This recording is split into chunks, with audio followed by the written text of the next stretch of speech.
Fadilah sholat, fadilah sholat jaminan masuk surga bagi yang menjaga sholat. 154.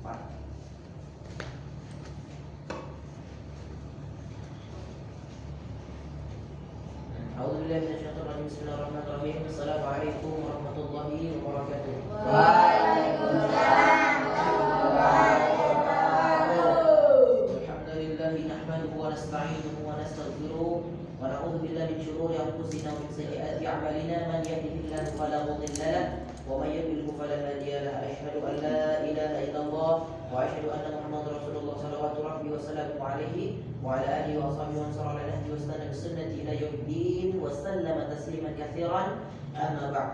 فقال الله تعالى في آياته الكتاب الكريم مذكرا بذلك وهو أصدق القائلين. أعوذ بالله من الشيطان الرجيم. اتل ما أوحي إليك من الكتاب وأقم الصلاة إن الصلاة تنهى عن الفحشاء والمنكر والبغي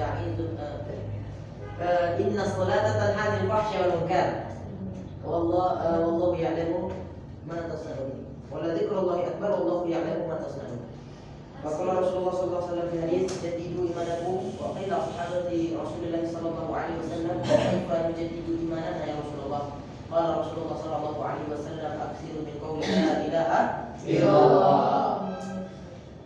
Hari ini taklim kita yang pertama tentang sholat itu menggugurkan dosa-dosa dari setiap anggota badan. Hadisnya diriwayatkan dalam kitab Imam Ahmad dan dituliskan Syekh Albani dalam kitab At-Targhib wa Tarhib. Maka Rasulullah di sini disampaikan demikian. Dari Abu Muslim At-Tazlabi rahmatullahi alaihi berkata, aku menemui Sayyidina Abu Umamah radhiyallahu anhu ketika ia berada di masjid. Aku berkata kepadanya, wahai Abu Umamah, sesungguhnya seorang telah meriwayatkan hadis dari engkau kepadaku bahwasanya engkau pernah mendengar Rasulullah sallallahu alaihi wasallam bersabda, barang siapa yang berwudu dengan sempurna, membasuh kedua tangannya dan mukanya dan mengusap kepalanya dan kedua telinganya, maka ia mengerjakan sholat fardu, maka Allah Subhanahu wa taala mengampuni dosa-dosanya pada hari itu. Dosa-dosa kedua kakinya melangkah, dosa kedua telinganya yang mendengar perkara-perkara yang tidak baik, dan dosa kedua matanya, dan dosa-dosa kecil dalam hatinya. Dia menjawab, demi Allah sesungguhnya aku mendengar itu dari Rasulullah SAW berkali-kali. Maka hadirin rahimahullah jami'an, Rasulullah pernah bilang, sholat itu menggugurkan dosa-dosa dari seluruh anggota badan. Jalannya dia ke masjid menghilangkan dosa kaki. Tapi syarat itu pula dia mesti berwudu dengan sempurna dari rumahnya menuju ke masjidnya. Terus lupa itu, siapa yang berwudu dengan sempurna lalu dia sholat, maka Allah mengampuni dosanya pada hari itu. Dosa kakinya, dosa matanya, dosa tangannya. Siapa di antara kita yang gak punya dosa? Mana ada? Ada? Gak ada. Maka sholat, jangan malas-malas. Kita kalau mau dengan sholat enggak. Nah, ini jangan. Sholat ini malas-malas, karena sholat ini perkara-perkara yang bukan perkara main-main. Nah, sholat ini perkara yang penting. Kalau sekarang enggak, yang penting sholat. Bukan sholat yang penting sholat. Mau di ujung waktu ya kan. Nah, sholat asar, ngaji-ngaji maghrib itu sholat asar. Nah, itu penyakit. Gak bisa itu mengumpulkan dua waktu sholat itu nggak boleh. Sangat dipantang, sangat dilarang itu. Kalau kita nggak punya uzur apa, kita tunda-tunda sholat, ya tunda-tunda sholat. Tapi mau dapat enak aja, mau dapat rezeki dari Allah tapi sholat itu malas. Mau dapat kebaikan dari Allah, mau dapat pemahaman agama tapi sholat nggak bisa. Jadi kita itu sholat ini bagian sholat ini sholat bagian-bagian sholat itu mengampuni dosa. Jadi sebab orang-orang masuk dalam surga Allah sebab apa? Sholat. Jangan kita malas-malas dalam sholat ini. Sholat ini perkara yang paling penting, perkara penting. Karena kata Rasulullah SAW, Rasulullah bilang begini, as-salatu imanuddin. Sholat itu tiangnya agama. Faman aqamaha faqamat din. Siapa yang menegakkannya maka dia telah menegakkan agama. Faman hadamaha fahadamat din. Siapa yang meninggalkannya siapa yang meninggalkannya fahadamat din. Siapa yang meninggalkannya maka dia telah menggugurkan agama. Dia telah menghancurkan agama. Setiap di antara kita di sini pasti kalau ada orang menghancurkan masjid pasti kita marah. Ya. Tapi lebih parah mana? Menghancurkan masjid, menghancurkan agama. Menghancurkan agama pasti menghancurkan agama. agama, dasar agama. Pasti lebih parah macam agama. Tapi siapa yang menghancurkan agama itu mungkin terkadang bisa jadi ada di antara kita yang melakukan itu atau meninggalkan sholat. Itu perbuatan menghancurkan agama. Jadi jangan enak deh, aku masih muda, aku masih apa nanti ya sholatnya ada dua ya kan? Ada dua baru sholat. Masih muda-muda sih main bola ya dulu ya ngaji terus ya main bola ya dulu. Nah itu nggak bisa. Sholat ini perkara-perkara penting yang nggak bisa kita sepele-sepelekan, nggak bisa kita main-mainkan, nggak bisa kita anggap remeh. Ya sholat, masuk surga dia ya, semua pohon apa mau jadi emas bisa, mau jadi pohon bisa, mau jadi apa pun, semua apa ada. Madu mengalir, susu mengalir semua enak. Saya mau surga pasti bapak ya. Enggak pasti susu pasti mengalir dalam sungai-sungai itu betul. Luar biasa, semua kita mau ada. Apa pun tinggal kita ada, mau bola ada. Tapi syaratnya pada saat di dunia jangan main bola-bola terus, tunggu dulu. Nah, ya tunai yang kepentingan agama baru kita main-main. Nah itu dia. Mau bola ada, mau apa, mau segala macam kita mau ada. Tapi ingat dalam perkara agama ini perkara yang penting ini mesti kita tunaikan, mesti kita selesai. Itulah sholat. Datang waktu sholat. Datang waktu sholat, masuk azan. Di mana azan itu dikumandangkan, kalau bisa di situ kita sholat. Kadang kita duduk dekatnya dari rumah kita ke situ, tapi kita tak sholat. Tapi untuk perkara main-main, untuk main PS, beli bola jauh, datang. Tapi untuk sholat yang haram, nggak bisa. Jangan hilangkan itu kebiasaan dalam diri kita. Minta ampun kepada Allah jika dulu kita pernah nggak bisa. Sholat kita di rumah. Kata Rasulullah dalam sebuah hadis, aku ingin tadi mengumpulkan para pemuda ini, para sahabat ini dari kalangan yang muda-muda. Untuk apa? Mengumpulkan kayu bakar, lalu apa? Aku bakar rumah orang-orang yang tidak sholat ataupun orang yang sholat di dalam rumah. Jangan enak kali sholat rumah yang sholat rumah. Rasulullah jangan dibakar rumah.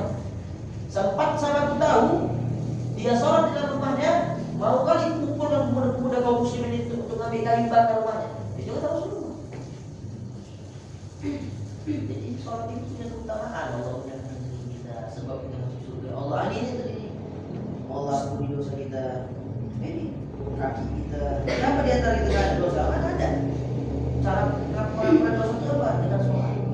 Nah, kayak yang pernah kita bacakan juga, Rasulullah memperumakan siapa orang yang depan rumahnya ada sungai, tiap hari dia mandi di situ 5 kali. Apakah ada kiranya kotoran yang menempel di tubuhnya? Para sahabat jawab, tidak ada yang Rasulullah, pasti sudah bersih dia. Begitu juga dengan perumpamaan orang yang sholat di waktu besar. Maka kita jaga sholat kita upayakan bagaimana sholat kita juga kemudian kita upayakan. Nah, lalu yang kedua, dalam kitab Imam Abu Daud, dalam kitab hadis yang Imam Abu Daud ini baca disampaikan Rasulullah SAW bersabda, Allah Subhanahu wa taala berfirman, sesungguhnya aku telah mewajibkan kepada umatmu sholat 5 waktu dan aku memberi jaminan bahwa barang siapa yang menjaga sholat 5 waktu pada waktunya pasti akan aku masukkan dia ke dalam surga dengan jaminanku, kata Allah. Barang siapa yang tidak menjaga sholatnya maka dia tidak ada jaminan begitu. Mau surga mau, tapi nggak sholat itu nggak akan ada jaminan apa-apa, nggak ada apa namanya sebab ataupun alasan dia mau masuk ke surga. Ini orang bingung, ini mau dari segi apa dia masuk ke surga ini? Sedangkan sholat yang bisa dijaga. Dalam hadis lain dengan jelas diterangkan bahwa Allah Subhanahu wa taala mewajibkan kepada kita sholat 5 waktu. Barang siapa menjaga sholatnya, berwudu dengan sempurna, sholat pada waktunya, mendirikan dengan khusyuk dan khudu, maka Allah Subhanahu wa taala menjamin untuk memasukkan ke dalam surga. Barang siapa yang tidak melaksanakan hal ini, maka Allah Subhanahu wa taala tidak memberikan jaminan untuknya. Mungkin Allah Subhanahu wa taala akan mengampuni atau mengazabnya. Kalau dia taubat, dia ampuni. Kalau sampai mati enggak taubat, kena adab orang yang meninggalkan sholat ini.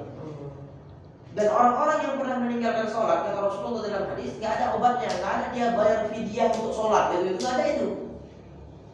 Nah itu ada beberapa aliran agama gitu, bapak berapa lama bapak nggak sholat, sekian tahun, dikalkulasikan ya, dibayar sekian juta, itu nggak ada. Maka kata Rasulullah, sholat itu gantinya cuma dengan sholat, dengan apa? Diqadha, yang dulu pernah ditinggalkan, maka gantilah sholat itu. Siapa yang menjaga sholatnya tepat pada waktunya, menjaga sholat waktu pada waktunya, kata Allah. Masuk waktu sholat, nggak ada lagi. Yang berapa nih? Setengah 4, tar lagi lah. Yang 4 sikit, bisa sikit lagi lah. Itu nggak Allah jamin surga baginya. Nggak ada jaminan surga bagi itu, nggak ada. Nah, sampai kita malah masuk surga ini enggak kan? Surga semua ada, apa ada, mudah di dalamnya, nyaman di dalamnya. Dan di antara kita pasti masuk surga karena itulah ujung dan puncak kenikmatan itu melihat Allah dan masuk ke surganya Allah. Dari kiamat itulah Allah sempurnakan nikmat.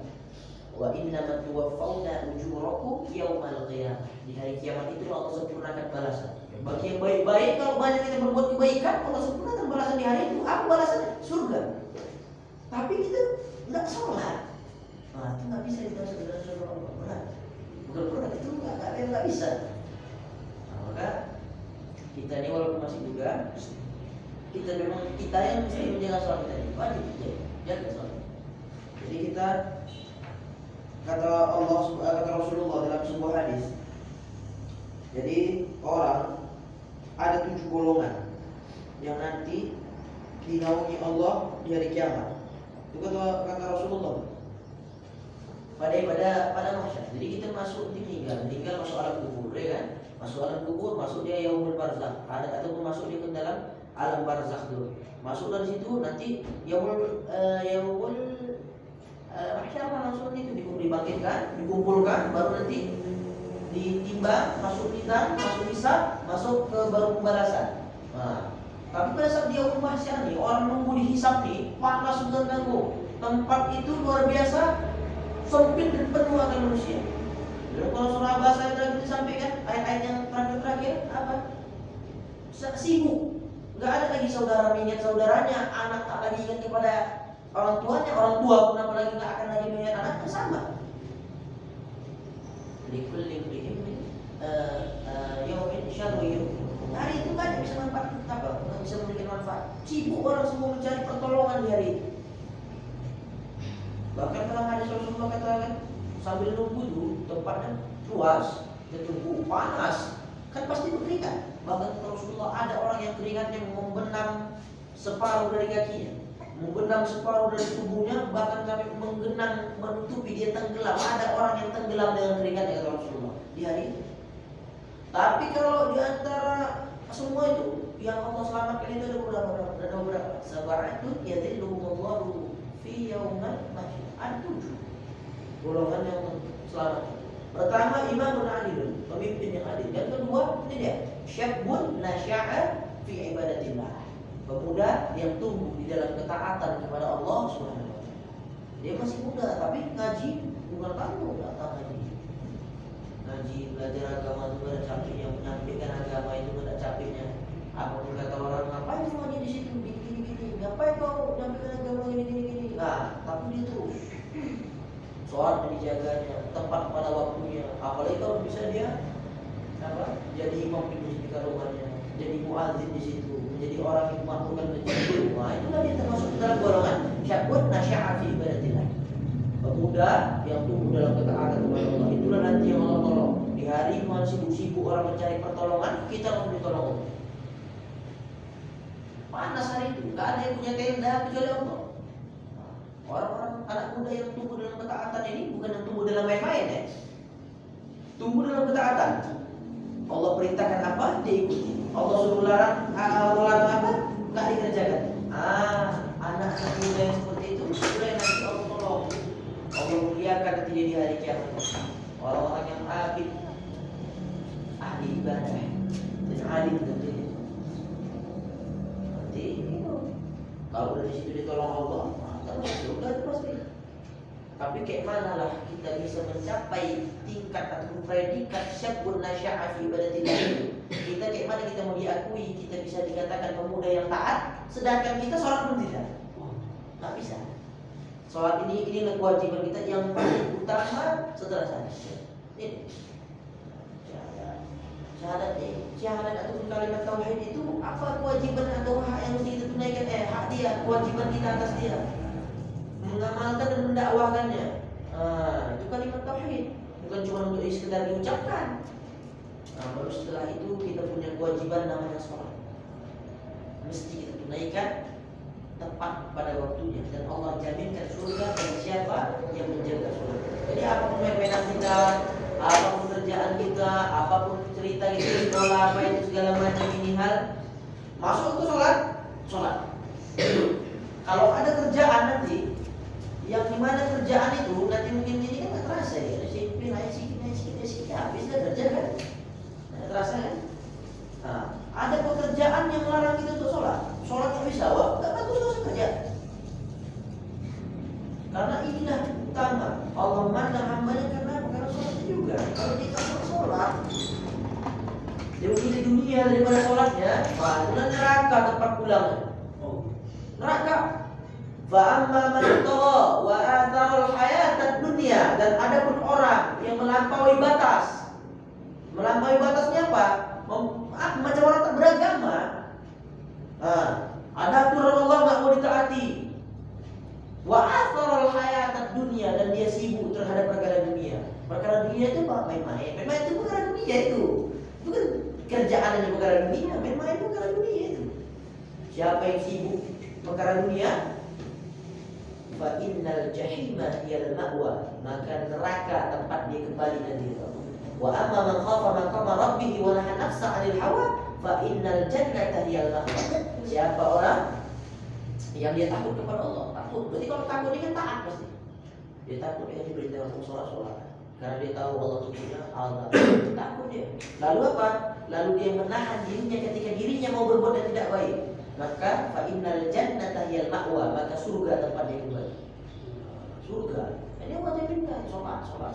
Jadi di antara kita masih ada malas-malas sholat, tak mau sholat pun ujung-ujung waktu, di situ mau ajar selanjutnya bantinya sholat. Itu hentikan, bertaubat, minta ampun kepada Allah, dan usahakan niat dari dalam diri kita setiap di situ azan, di situ aku ada di masjid. Kalau bisa sebelum aku azan aku ada di masjid menunggu waktu sholat. Menaikkan sholat tepat pada waktunya, insyaallah Allah Subhanahu Wa Taala jaminkan surga bagi orang-orang yang menjaga sholatnya tepat pada waktunya, dan insyaallah Allah golongkan kita ke dalam golongan orang tersebut. Kita cukupkan. Subhanakallahumma subhanallah bihamdihi subhanakallahumma wa bihamdika asyhadu an la ilaha illa anta astaghfiruka wa atubu ilaik. Akhirul kalam wa akhirud da'wana. Assalamualaikum warahmatullahi wabarakatuh. Waalaikumsalam.